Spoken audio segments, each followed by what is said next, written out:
बड़ी खबर आपको बता दें दिल्ली से, जहां पर ठंड ने रिकॉर्ड तोड़ दिया है। 28 साल बाद दिल्ली में दिसंबर महीने में शीतलहर चली है।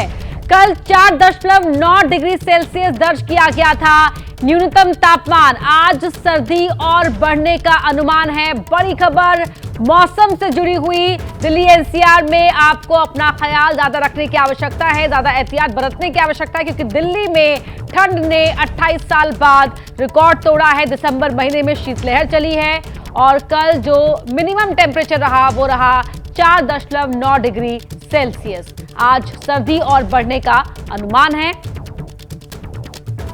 बड़ी खबर आपको हम बता दें, आईटी इंजीनियर अतुल सुभाष की खुदकुशी केस में पुलिस की जांच लगातार जारी है और आज कर्नाटक पुलिस जो है वो जौनपुर में अतुल के ससुराल वालों से पूछताछ कर सकती है।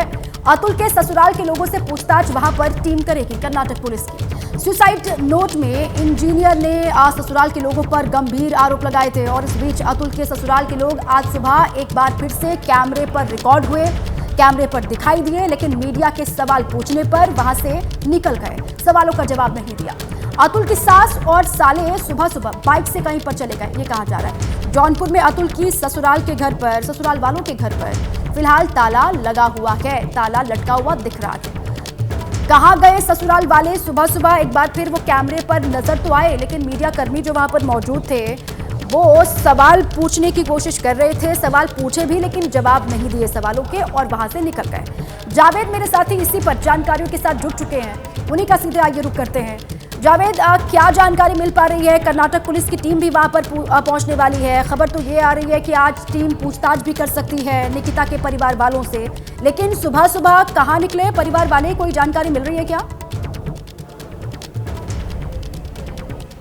जताई जा रही है वो ये उम्मीद जताई जा रही है शायद ये परिवार हाईकोर्ट का रुख करेगा, अग्रिम जमानत के लिए रुख करेगा। लेकिन हम जो वकील से बात कर पा रहे हैं उन्होंने भी कुछ बात करने से मना कर दिया है। पूरा दिन हम लोग वहाँ मौजूद थे, परिवार ने कोई बात नहीं की। एबीपी न्यूज की टीम जब वहाँ पहुंची है तो लोगों ने धमकी भी दी कैमरा बंद करने की, ये हमने दिखाया, साफ साफ दिखाया। पूरा दिन पूरा परिवार घर के अंदर मौजूद रहा, लेकिन किसी ने कोई बात नहीं की। रात लगभग 11:30 बजे जब इनको कुछ मौका मिला है घर में ताला बंद करके वहां से निकल गए। बेटा अनुराग कहीं और निकला है, मां निशा कहीं और निकली हैं। आप साफ देख सकती हैं कि कैमरे में पूछा गया लेकिन उन्होंने हाथ जोड़ लिया और कोई साफ जवाब नहीं दिया कि वो जा कहाँ रही थी। बिल्कुल ठीक है, आप लगातार नजर बनाए रखिए जावेद, बहुत बहुत शुक्रिया आपका पूरी जानकारी के लिए। और इसी बीच दिल्ली से एक और बड़ी खबर है। दिल्ली के त्रिलोकपुरी इलाके में फायरिंग हुई है। पार्क में बैठे एक व्यक्ति पर बदमाशों ने अचानक से फायरिंग शुरू कर दी। रवि नाम के व्यक्ति पर बदमाशों ने गोलियां चलाई वहां पर और रवि को अस्पताल में शिफ्ट किया जा चुका है, भर्ती किया जा चुका है। बदमाशों की तलाश अब यहां पुलिस कर रही है। मनोज वर्मा मेरे साथी फोन लाइन पर जुड़ चुके हैं जानकारी के साथ। मनोज, कौन थे ये हमलावर? पुलिस क्या जानकारी दे पा रही है और कैसी है व्यक्ति की हालत जिस पर फायरिंग हुई है? जी बिल्कुल, देखिए आपको बताना चाहूंगा कि देर रात करीब 12:30 बजे रवि नाम का एक शख्स जो अपने दोस्तों के साथ त्रिलोकपुरी में पार्क के अंदर बैठा हुआ था, तभी बताया जा रहा है कि कुछ बदमाश वहां पर पहुंचे और रवि के ऊपर उन्होंने अचानक से फायरिंग कर दी। इसके बाद बदमाश वहां से फरार हो गए। मामले की जानकारी पुलिस को दी गई। पुलिस मौके वारदात पर पहुंची। रवि को अस्पताल में भर्ती करवाया गया है जहां पर उसका इलाज चल रहा है।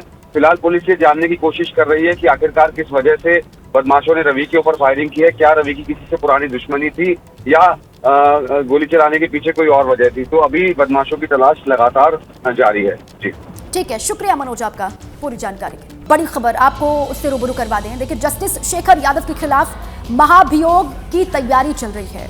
विपक्ष के करीब कहा जा रहा है 37 सांसदों ने इस पर हस्ताक्षर कर दिए हैं। इलाहाबाद हाईकोर्ट के जज हैं जस्टिस शेखर यादव और वीएचपी से जुड़े हुए कार्यक्रम में शामिल हुए थे और वहां से बहुसंख्यकों और अल्पसंख्यकों को लेकर जो बातें इन्होंने कही थी उस पर विवाद शुरू हुआ। और अंकित गुप्ता मेरे साथ जुड़ चुके हैं जानकारियों के साथ। अंकित, और क्या डिटेल्स हैं? विपक्ष तैयारी कर रहा है महाभियोग की? जी बिल्कुल, महाभियोग की तैयारी कर रहा है और उसके लिए जो है प्रक्रिया शुरू भी हो गई है। कल 37 सांसदों ने इस पर हस्ताक्षर भी कर दिए हैं, जिसमें जो है अलग अलग विपक्षी दलों से हुए सांसद हैं, जिसमें तृणमूल कांग्रेस, आम आदमी party, RJD, CPI, CPM, DMK, Samajwadi party समेत अन्य राजनीतिक दल जो कि इंडिया गठबंधन का हिस्सा है, उनसे जुड़े हुए सांसदों ने हस्ताक्षर किए हैं। अब जो है जैसी तैयारी है, आज जो है जो महाभियोग का प्रस्ताव है ये राज्यसभा के सचिवालय में दिया जाएगा और उसके बाद में जो है आगे की प्रक्रिया फिर वो राज्यसभा सचिवालय तय करेगा कि महाभियोग का प्रस्ताव स्वीकार करना है, नियमों के तहत है नहीं है, वो आगे की प्रक्रिया होगी। लेकिन इस वक्त के लिए बड़ी खबर यह है कि इलाहाबाद हाई कोर्ट के जस्टिस शेखर यादव ने जो बयान दिया था उसके खिलाफ अब विपक्षी जो खेमा लामबंद होते हुए उनके खिलाफ महाभियोग लाने की तैयारी कर रहा है और आज उससे जुड़ा हुआ नोटिस राज्यसभा सचिवालय में दिया जाएगा। ठीक है, शुक्रिया अंकित आपका इस पूरी जानकारी के लिए। सरकारी बैंकों के कामकाज को लेकर सरकार और विपक्ष आमने सामने है।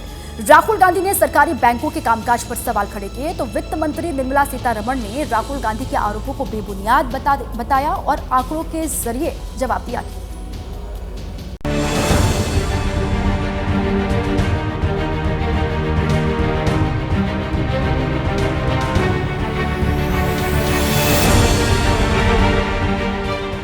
विपक्ष के नेता राहुल गांधी और वित्त मंत्री निर्मला सीतारमण के बीच वार पलटवार का सिलसिला तब शुरू हुआ जब बैंक कर्मचारी संगठन से जुड़े लोगों से मुलाकात के बाद राहुल गांधी ने सोशल मीडिया पर पोस्ट कर सरकार पर सवाल उठाए। राहुल गांधी ने आरोप लगाया कि मोदी सरकार में बैंक शक्तिशाली कॉरपोरेट के प्राइवेट फाइनेंसर बन गए, बैंकों के ऊपर मुनाफे का दबाव बनाया जा रहा है, सरकारी बैंक आम लोगों की सेवा नहीं कर पा रहे हैं, पर्याप्त सुविधा नहीं, स्टाफ की कमी, फिर भी बैंकों पर टारगेट पूरा करने का दबाव है, बैंक में महिला कर्मचारियों को समान अवसर नहीं मिल रहा, मोदी सरकार अपने दोस्तों की फंडिंग के लिए बैंकों का इस्तेमाल बंद करे।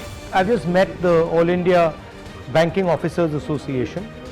They've raised multiple points, basically telling me how the very nature of the public sector banking system is being changed. These are serious issues that we want to raise in Parliament, but I don't think the government wants Parliament to run. So they are distracting people, you know. They're very disturbed with this Adani issue. Rahul Gandhi के आरोपों का जवाब देने के लिए वित्त मंत्री निर्मला सीतारमण ने खुद मोर्चा संभाला।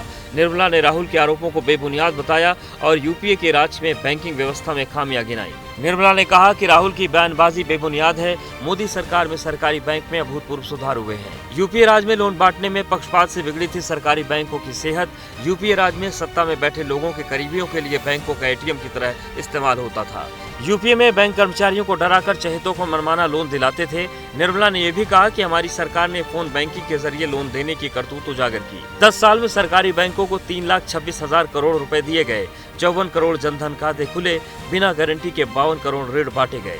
मुद्रा योजना में 62%, स्वनिधि योजना में 44% लाभार्थी महिलाएं हैं। 10 साल में 10 लाख रुपए तक के लोन में 238% बढ़ोतरी हुई।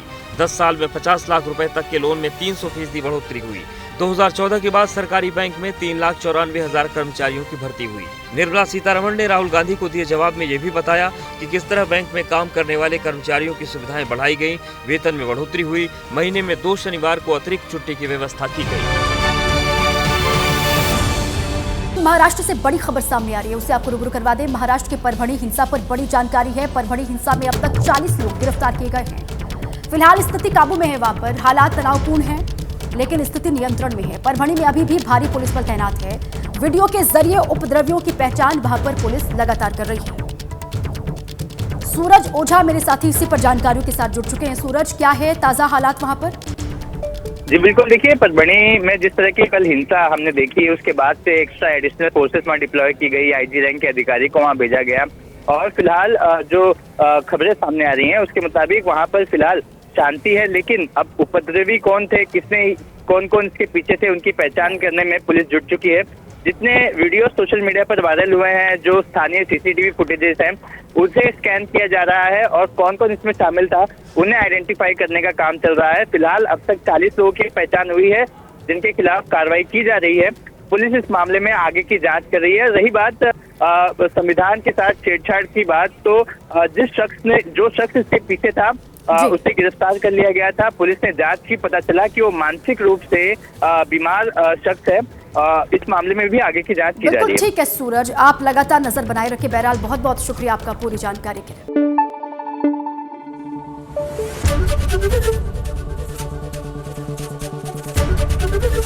एबीपी न्यूज आपको रखे आगे।